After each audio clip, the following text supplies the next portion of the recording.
My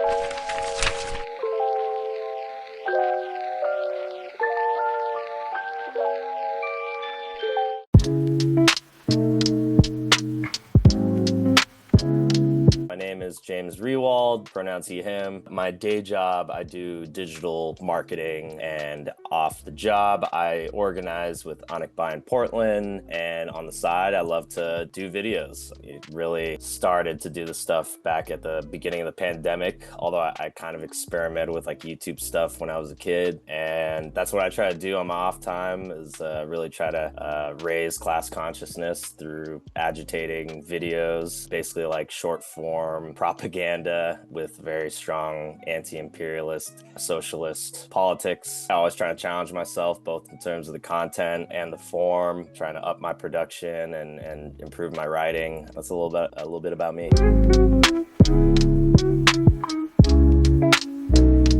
I probably could trace back my like interest in media to, just growing up watching movies and stuff. I wouldn't consider myself like a total like film buff, anything and everything from 90s anime to like Hong Kong kung fu flicks. And then like, I think in terms of like political satire, honestly, it was stuff like the Colbert Report was just really funny to me when I was young. And like, honestly, like just growing up, especially in like a, conservative household and having like Bill O'Reilly and Rush Limbaugh and like these like sort of almost like Christian nationalist adjacent reactionary sort of political pundits. It was refreshing to see a satire targeting that, and I think that definitely piqued my interest. And then videos, like when I was a kid, like I remember messing with I was like a total like nerd, like in terms of just computers. Like I was always online. I remember like messing with like Adobe Premiere, like one of the early versions, and like I got my dad to like, hey, like can you shoot me with like an airsoft gun and pretend to do it, and I'll add like the muzzle flash effect and everything. I was like, I don't know, 13 or something. That was kind of like very early on, just trying to mess with video and like editing and stuff like that. And I think also like in terms of both like the comedy, the content creation interest, I think really just the early YouTube days in general was really what stuck with me. Like just seeing home style amateur comedy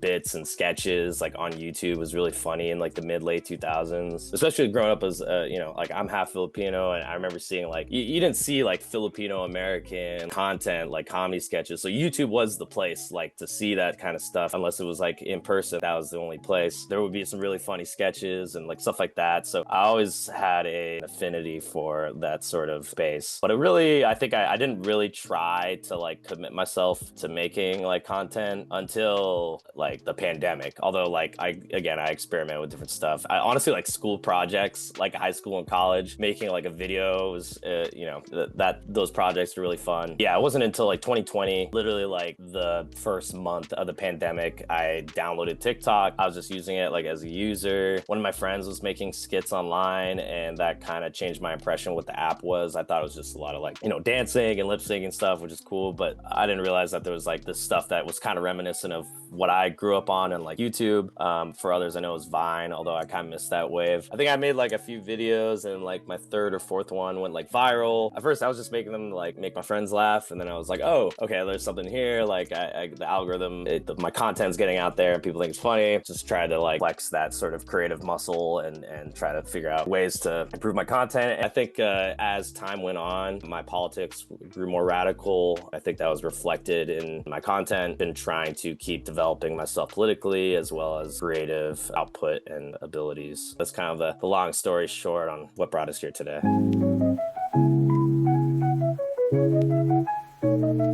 I think it's kind of an amalgamation of stuff. Sometimes like the genre or subcategory itself, like what I was saying earlier with like the Hong Kong cinema and anime from like the 90s and like the like Daily Show, Colbert kind of stuff. But I think eventually I did start to like get more of an intentional interest in movies during the pandemic. All the classics, the Scorsese and Tarantino, Bong Joon-ho, of course, very like Parasite. I don't know, I've been all over the place, honestly. Like I like it was like a few years ago that I saw like Battle of Algiers for the first time, and like I mean I thought that was incredible, just like this like Italian neorealism, also like shooting with like amateur like actors, people who like lived through the like anti-colonial struggle and Algiers. It's just like an incredible like time, and it really showed how you just can't make those kind of movies anymore, like just seeing like very just without pulling punches, like a revolutionary plot line. It's Hollywood, it's tethered to this capitalist imperialist system, and it's just kind of like, damn, like this is what could be, but it's very difficult to do unless it's coded with like a sort of metaphoric, symbolic sort of thing. There was a movie came out in 2017, A Taxi Driver. It's about like the Gwangju uprising in South Korea during like the US-backed dictatorship. Another great one. So yeah, a lot of like that sort of realism and grit I think was very interesting to me. I think just like everything from like the plot itself to like the composition of the shots, the cinematography, the Guy Ritchie Tarantino-esque kind of stuff where I don't know, you just kind of like lock in when you watch like that song play for like a minute. Those moments have had an impact on me as well. Lots of random just like movies and shows, a lot of like YouTube sketches. I don't really watch SNL, but like there was a SNL sketch, it was like a cartoon like Adam McKay was involved with like back in the day, that I remember coming across on my YouTube algorithm, and that had an impact on me for sure, because it kind of like satirized the media landscape and like the consolidation media. It was called Mediaopoly got taken off of like syndication. Like I think they aired it once, and like they knew that would happen too, of course. But yeah, I mean it was cool. I mean it like talked about like just the conflicts of interest and like trying to sell you products from like big companies and like defense manufacturing or weapons manufacturing, defense contracting being sort of involved, stuff like that. I found very, very intriguing and definitely sent me down the rabbit hole. So yeah, very eclectic sort of sources of influence, like literally anything and everything that I find funny or interesting or cool. And oh yeah, and also like in a weird way, the music's such a driving core part of it. Like I'll listen to a song, I'm like, oh, this feels like I'm driving like in the night doing some subversive kind of activity, and I have like a different ideas. I'm like, okay, this one kind of maps out to the song well, and I'll keep playing the song back and like try to be, okay, this first part, then the music changes, maybe this will be this scene, and then the next scene is this part of the song. And I feel like I'll like basically like freestyle it in my head. Like I'll play a song and it's like, I don't know, the way someone would play like music or rap to a song. I that's the best like comparison I can make. And I think part of that too is like hip hop's been very influential to me. Like I was a very big underground hip hop nerd through high school and college. It's like most of my music, and I feel like that sort of political consciousness in a lot of music sort of influenced me as well. Listening to the coup through the 90s and the 2000s, dichotomy with like the sort of more commercialized like industrial stuff and like the more underground, and how sometimes they kind of switch. And also like Blue Scholars was like the first time I remember hearing like Filipino conscious rap, all the people they work with, my political development, as well as like just the style and like the quickness of things came from that. The same part of my brain that does the thing with the videos, it's one and the same. That's been an influential part for me as well.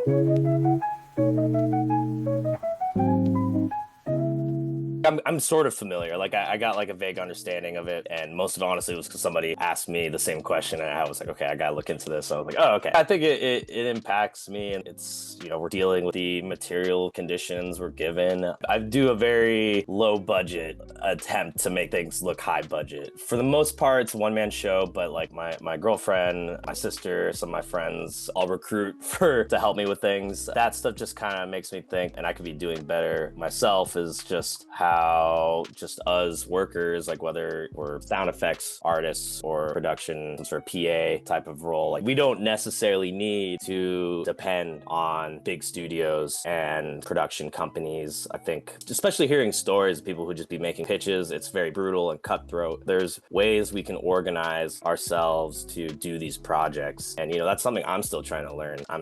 There's ways we can do things without like having to tether ourselves to who owns all the means of production distribution. It does affect my work. I'm trying to think of ways to sort of elevate the production and the content, and I hope that other people are doing the same.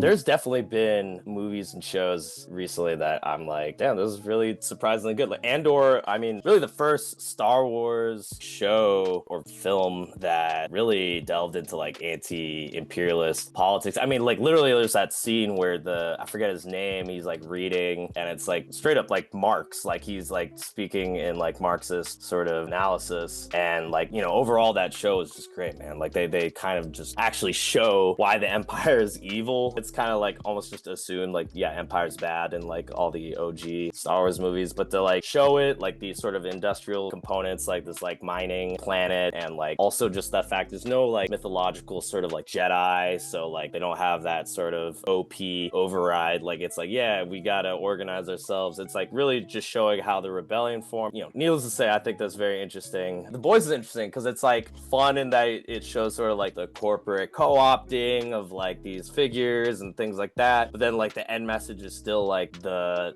like there's some good elements of the state that we need to like support to like defeat the like corporate override. It's kind of a mishmash of politics. I haven't seen, like I watched it like back when the first season or two came out, so it's been a minute, but yeah, definitely a lot of like mixed feelings. Superman's also funny because it's just like very like up for interpretation. Like I know a lot of people are like, yeah, it's super pro Palestine. I'm like, is it? Like I want to see it. Like just because brown kids are getting bombed, like that's like the story of U.S. imperialism. Like it doesn't necessarily draw specifically from the current conflict and genocide. And then they kind of let the cat out the bag when what's the director's name, Gunn? He straight up said like, no, this isn't about what's happening. We did it before. He said something like, we wrote this before anything happened, and which was funny. I'm like, so you wrote this like in 1947 before the Nakba? Yeah. Like I think people do project what they want to see. They do kind of like, we're kind of desperate to see like map our like real life material reality onto like fictional pieces,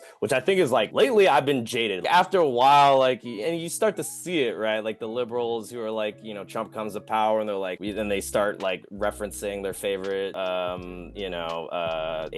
vaguely anti-authoritarian sort of pieces of art, which is like understandable, but like, man, I'm just yearning for like, give me something real. Like I want to see like, yeah, like that's why I like Battle of Algiers and like A Taxi Driver are just two examples of like, these are actual historical moments that like we can and should learn from. And of course, like the ruling class doesn't want us to see that. There's a reason. It's the same reason we, World War II flicks, it's always about like the Americans, right? You don't get anything about the Soviet Union, even though they were doing most of the heavy lifting in terms of like killing Nazis and, being killed by Nazis. They were invaded. China in like the Pacific Theater, same story. I mean, you see this whole entire depiction of history be sort of shaped in the interests of imperialism. And, we see that in film and TV still today, right? There's also just the whole military entertainment complex, which is just like one of those things that's just so crazy to me. It's like people think like, yeah, Russia isn't a democracy because they have a state-run like news network and their state-run media. I'm like, man, like your favorite fucking movies are like contracted out with the Pentagon. They got like people editing scripts to make sure it, if it portrays the military favorably, and if it doesn't, it's, they do it in a way where it's like, okay, it's just a bad actor, but like the system itself is okay. It's just these sort of one-off instances, and like it's literal military recruitment propaganda, and it's not just the Pentagon, it's the CIA. They had like DHS people on site like helping with reduction. There was another movie that was #1 on Netflix called Land of Bad, which took place in the Philippines. Very like classic like racist orientalist tropes with like, we gotta save the CIA agent that got held hostage in the Philippines by these like Muslim Filipinos, and there's a million of these. We could talk all day about them, but Hollywood, these big studios and production companies are very cozy with Department of Defense and the CIA, and that is a problem if you want to like especially do a movie that requires like that type of equipment and like to shoot on site somewhere, to use weapons. Like you kind of have to work with these guys unless you got like a CGI team. And again, I'm not experienced in that part, but I'm sure there's gonna be some red tape even if you try to like depict the US or Israel's military or whatever. It sucks. But needless to say, there are shortcomings, and sometimes things do sort of make it out. I think there's every once in a while you'll have a movie or show that surprises you, and I welcome those. But I just hope that people understand that like those pieces of media happen even despite the structures in place, not because of them. Ultimately, like many things, capitalism is at the root cause.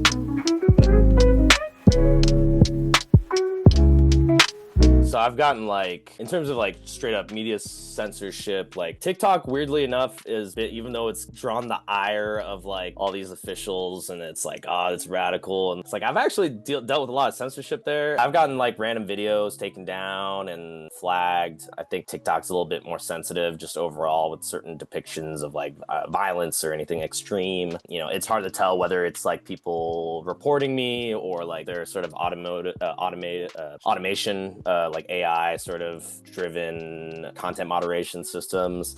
So it's a bit of a black box, but I've dealt with that on TikTok. Twitter, less so. I feel like it's just been glitchy ever since Musk took it over, and like sometimes like a video just won't work or something like that. Instagram was really bad. I mean, I just remember seeing so many pro-Palestine accounts get just suspended or completely removed, as was the case with mine. And, you know, there's also just like stuff like music copyright issues that I deal with on all the platforms. And then in terms of like backlash, beyond like the usual, like people just disagreeing with me in the comments or whatever, probably the craziest shit that happened was I used to work at Nike. I'm in Portland and I was like doing marketing there. They sent their Zionist attack dogs, very Karen like energy. It was very like, they got like, we're gonna talk to your boss, we're gonna get fired, who's your employer? Like, I know a guy who works at Nike, I'll talk to him. So they had like an article that they got written by, I forget what they're called. It was like a right-wing like like Christian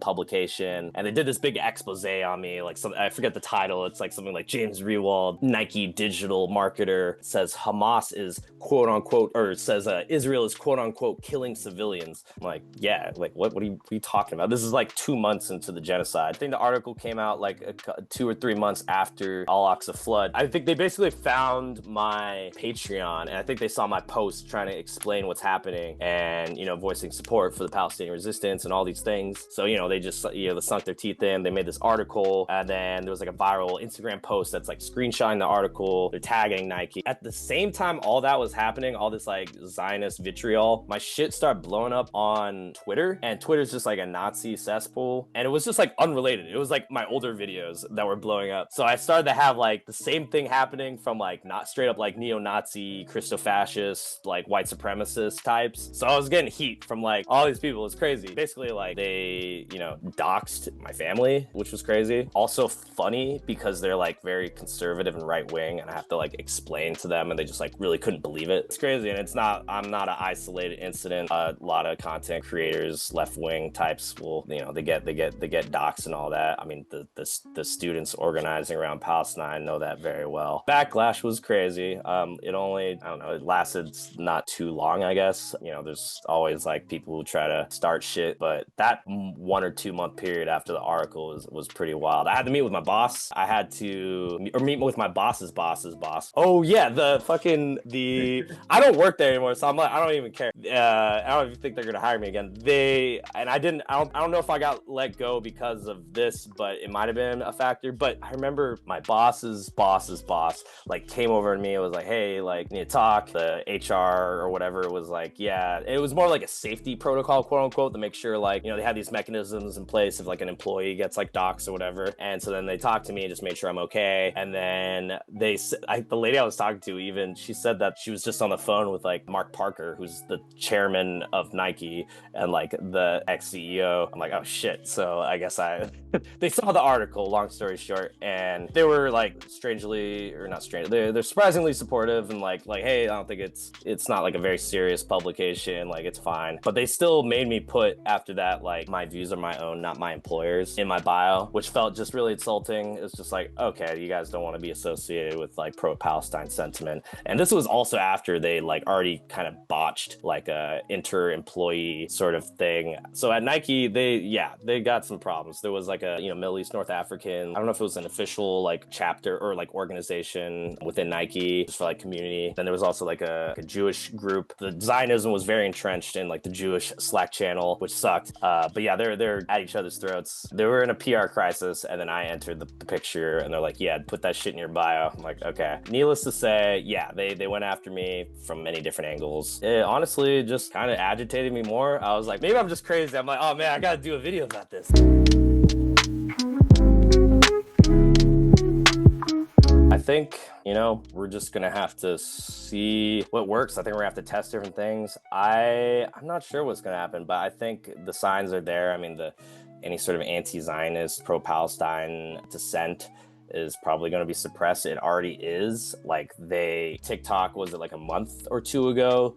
They hired a former IDF instructor / U.S. State Department contractor under the Biden administration to be in charge of their hate speech policy. This stuff's been happening for some time. The TikTok over the past few years, they've been employing like former members of the CIA and NATO, even Israel's like Unit 8200. So like, it's always funny to me when people talk about like China is like, oh, they're trying to interfere. I'm like, man, this is already like controlled by the U.S. imperialist Zionist nexus. I think, pulling lessons from everything we've learned so far, and I guess really trying to find ways to like get around censorship. I know that they use like AI for the majority of like content takedowns. I think also at the same time, we can collectively leverage like the possibility of just tanking the app and like leaving. I know Red Note was something that people were flocking to, and I think that did shake up a little bit of like the monopoly capitalists, or like, we want to buy this, but whatever, will eliminate some competition. So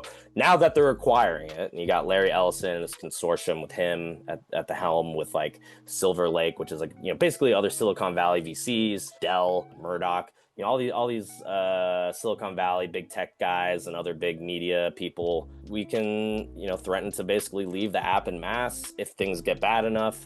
I think really what we are able to sort of potentially do is strong arm them into protecting some semblance of democratic rights and free speech. I know Trump said something along those lines, like, we're going to, change the algorithm, but we want to make it quote unquote for everybody. Obviously they still have their interests at play, but I think being able to threaten to tank the app, we might have to do that. I mean, there might be other apps that we'll have to try and use. It's a volatile situation, and we're going to have to be vigilant and figure out ways to propagate. And ultimately, if worst comes to worst and they just shutter everything, I mean, we'll just have to continue the work in person. There's different ways to get the message out there, and if the social media apps become null and void, we'll have to roll with the punches. But in the meantime, I think we should use it as much as it allows us, and look at alternatives if and when we come to it. So I'm with Unacbind Portland. We're part of the overseas, U.S. chapter of Bind, based in the Philippines. We're a militant youth org of Filipinos fighting for national democracy, the socialist lens in the Philippines. And, there's a lot to say, but like at the core, what we organize around is the understanding of the three root problems in the Philippines, which is imperialism, feudalism, and bureaucrat capitalism. A lot of our work is trying to organize, at least in Unacbind Portland, to organize Filipinos in the diaspora to fight for migrant rights. Obviously, like this Trump's fascist attacks on migrants and the deportation machine are part of our campaigns fighting those systems. And in terms of like influence, it was kind of like I was saying before. I grew up kind of naive, and I think my first exposure to the National Democratic Movement, it did pique my interest, but I was still kind of resistant. I was like, oh, I don't know. It seems like, I was like, U.S. troops out of the Philippines, I thought we're the good guys. I was still kind of in that boat. I was like, we have Obama as president, like everything's good. Eventually over time, I grew to understand it and study it and join an organization and learn a lot. And that's definitely influenced my work. I did a video promoting the ND movement, encouraging folks to join their local orgs. And that was fun. Honestly, like, Philippines history and just the history of Filipino Americans or the diaspora in general, very interesting to me and very close to home, and it's influential for sure. And I think also like people should study the ND movement. It's a very advanced movement where you have above ground like legal frameworks of struggle, and you also have the underground where you have like, you know, literal like an armed fighting force like the Communist Party of the Philippines, and you also have the above ground. I mean, it reminds me in a lot of ways with Palestine, where the fascist government doesn't care about the difference, right? Everybody's a terrorist. And so I think, you know, the colonies, the semi-colonies, the internal colonies, there's a lot to learn from these struggles. And the Philippines really is like one of the only places in the world where there is like an ongoing communist, like revolutionary struggle through protracted People's War, where people are organizing their communities. I mean, people think of like the Black Panthers, how, you know, it wasn't just a like anti-fascist fighting force, you know, doing police watches and things like that. Like they were providing, you know, aid for their communities and all sorts of things, you know, free breakfast program. I mean, they're doing that in the Philippines too, right? You got in the jungles, in the countryside, there's fighters organizing and providing very like necessary services where the government's just completely neglected the population. And there's a lot to learn from that. I find it very inspiring. It's had an impact on me. I think that sort of reverberates through my content. That is my political development. I'm saying this out loud makes me want to do another video. I haven't done one about National Democratic Movement in a minute, so definitely had a big impact on me.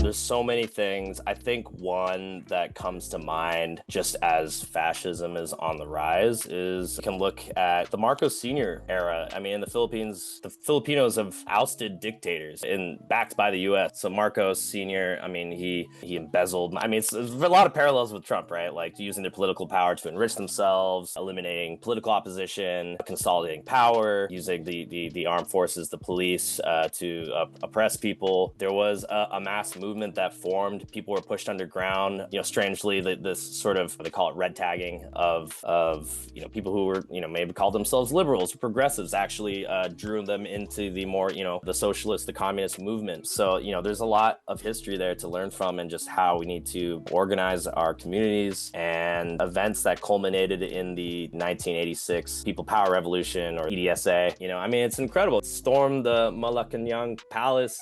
We got to see, for the first time, the public got to see the wealth that had been stolen from the people. And, you know, something that just seems so impossible, these fascist armed forces of the Philippines, you know, funded, trained, armed by the US, with US military bases in the Philippines. It was possible. They did it. This was also in conjunction too with the armed resistance, right? You had these fighting forces, the NPA, in the countryside. So you have like the people who were organizing underground, who were part of the armed movement, people who were organizing above ground but were pushed underground. And it took many years, but eventually we got there. And sure, you know, the other piece too is to know that like the struggle continues, right? Like it went back to a sort of like bourgeois liberal democracy. The sort of illusion that everything was free, you know, kind of quickly went away with the Mendiola massacre. And, you know, we see that today, right? Like the propaganda is so strong. The US still has its claws in the Philippines, that now we got Marcos's son as the president, Marcos Jr. And needless to say, the struggle continues. There's a lot to learn from in the past as well as the present. So I think if people can take away something, is to look at how people overthrew Marcos Sr. and what they're doing now to fight against the Marcos Jr. regime.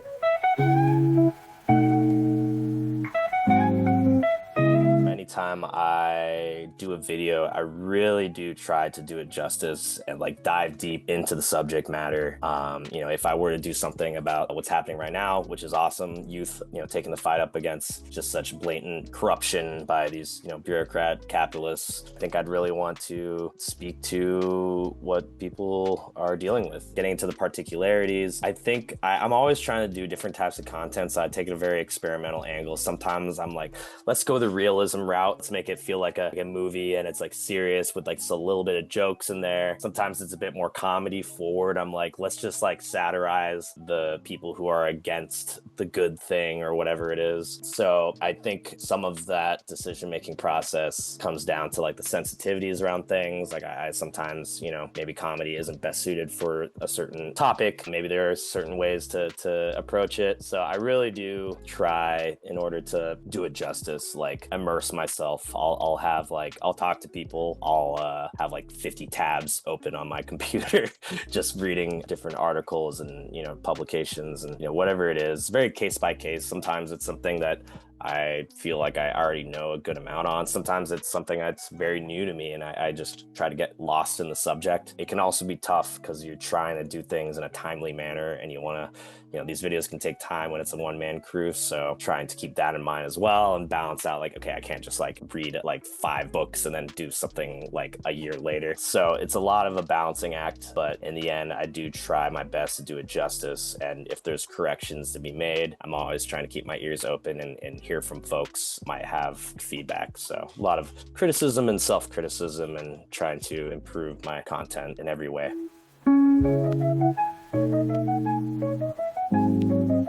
Basically, they reached out to me. I had been following their online presence for some time, and they have like their morning news sort of like segment that I found interesting and informative. But yeah, eventually they reached out to me, and I was like, cool. I wasn't really aware of like how the whole thing worked. But basically, like they sort of restructured into a co-op. I know like JT Chapman, who does like the Second Thought YouTube channel, he kind of helped lead the sort of like restructuring of the org. And since then, it's been great. A lot of folks have joined, and it's honestly just nice to have a platform that I can depend on. I meant to bring this up with the earlier question of like the Third Cinema, but like, yeah, it's a great distribution outlet for, left-wing content creators and filmmakers. It's been nice. I just send them a copy of my videos before I publish, and they get it up online. I definitely encourage folks who are very interested in the video format, whether it's documentaries or comedy or a long form, short form. Means TV is a great source for that, and they've been nice. One thing I wish is I had more time. Like, man, if I could support myself so I could do videos full time, that'd be nice, because then I could just do some more like dedicate like a Means TV sort of exclusive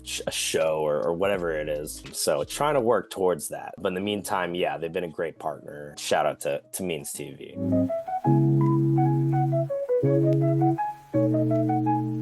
I'm kind of just toying with different ideas, so still in a very preliminary stage of different sort of ideas. I got a note app with a lot of bullet points of random things I jot down. I haven't really landed on anything specific, so hopefully more to come there. Absolutely. The National Democratic Movement is front and center for me, as well as Palestinian liberation. It would be nice to see something happen in the U.S. I mean, to be honest, we're still very behind in a lot of ways, but I think, people are doing the work, and I think I support any principled socialist, anti-imperialist movement. And I think also it's not above criticism. Wherever it sprouts up, we should be very idealistic and try to really immerse ourselves in what's happening and try to learn from it and criticize it. But yeah, definitely see myself as part of a global movement for liberation. I don't believe that capitalism is the end of human history, and that we will see a better future where we actually can control our lives. And it always just brings me back to, I feel like people probably thought that slavery or feudalism or old modes of production were just forever, the divine rights of kings and queens, that this is, hey, what can you do? And we're living through that now, but I think it's in a hopeful light. People are starting to question things they hadn't questioned before, especially like the youth. Seeing a lot of young people who are starting to ask questions that older folks just kind of take for granted. I am hopeful that we can see a better future, and I definitely see myself as part of that movement, and hope other folks can see themselves the same way.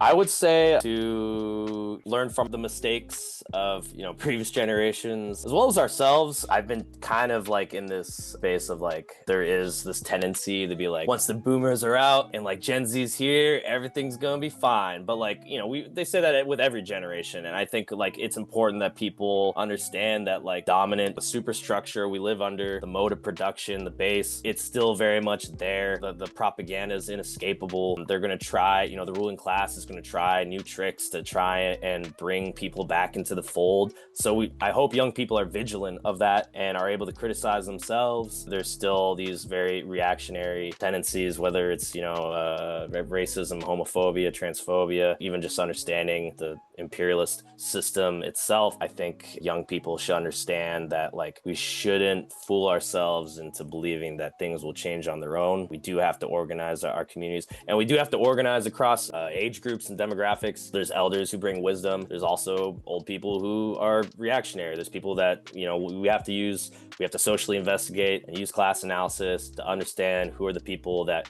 we need to bring into the movement, who are the people that need to be, you know, isolated or combated. And we shouldn't necessarily lean too hard on certain signifiers, whether maybe it's a person of color, maybe they're young. We should still try to understand their sort of stage of political development. My main advice to young people is to learn from ourselves and from others, and to not repeat the same mistakes of the past.